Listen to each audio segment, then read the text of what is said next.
Medigadda barrage కుంగిపోవడానికి BRS ప్రభుత్వమే కారణమని case వేసిన రాజలింగమూర్తి హత్యకు గురైన విషయం తెలిసిందే.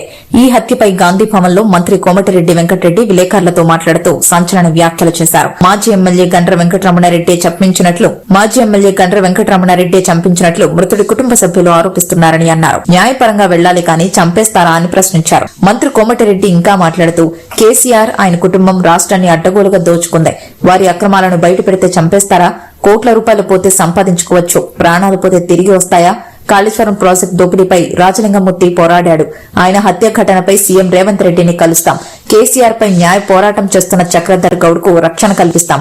కేసీఆర్ నుంచి ప్రాణభయం ఉన్నవారు ప్రభుత్వాన్ని సంప్రదించాలి అని కోమటిరెడ్డి అన్నారు. పెట్రోల్ దొరికింది కానీ ఆ రోజు అంతమందిని మా శ్రీకాంత్ ఎంతో మంది చంపినావు. ఇవాళ ప్రశ్నించినందుకు అవినీతి మీద ప్రశ్నిస్తే చంపేస్తావా? ఎంతమంది చంపుకుంటూ పోతారు మీరు? మీ గొర్రెల స్కామ్ కానీ అన్ని స్కామ్ అందరినీ చంపుతారా? మీ వాదన మీ చూస్తుంటే ఇవాళ భూపాలపల్లిలో జరిగిన సంఘటన స్వయంగా భర్త రాజలింగమూర్తి భర్త బిడ్డ చెప్పినాక ఇంతకంటే ఏముంది? భార్య బిడ్డ అంత క్లియర్గా టీవీలో చెప్తుంటే కేసీఆర్ బయటకు వచ్చి మాట్లాడాలి కదా. ఒక నిమిషం చెప్తాను, నేను ఆడికి కూడా వస్తున్నా. ఆయన ఒక నెల కింద కేసీఆర్ కొడితే మామూలుగా ఉండదని అన్నాడు.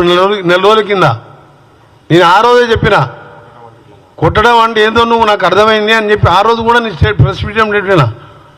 నువ్వు కొట్టాలంటే వచ్చి కాంగ్రెస్ పార్టీ గ్రాఫ్ తగ్గిందంట. అసలు 15 నెలల ఓనుకన్నా కనబడ్డావా?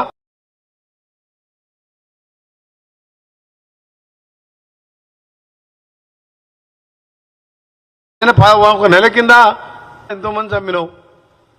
ఇవాళ ప్రశ్నించినందుకు అవినీతి మీద ప్రశ్నిస్తే చంపేస్తావా అన్నారు. పెట్రోల్ దొరికింది కానీ ఆ రోజు అంతమందిని మా శ్రీకాంత్ ఎంతో మంది చంపినావు. ఇవాళ ప్రశ్నించినందుకు అవినీతి మీద ప్రశ్నిస్తే చంపేస్తావా? ఎంతమంది చంపుకుంటూ పోతారు మీరు?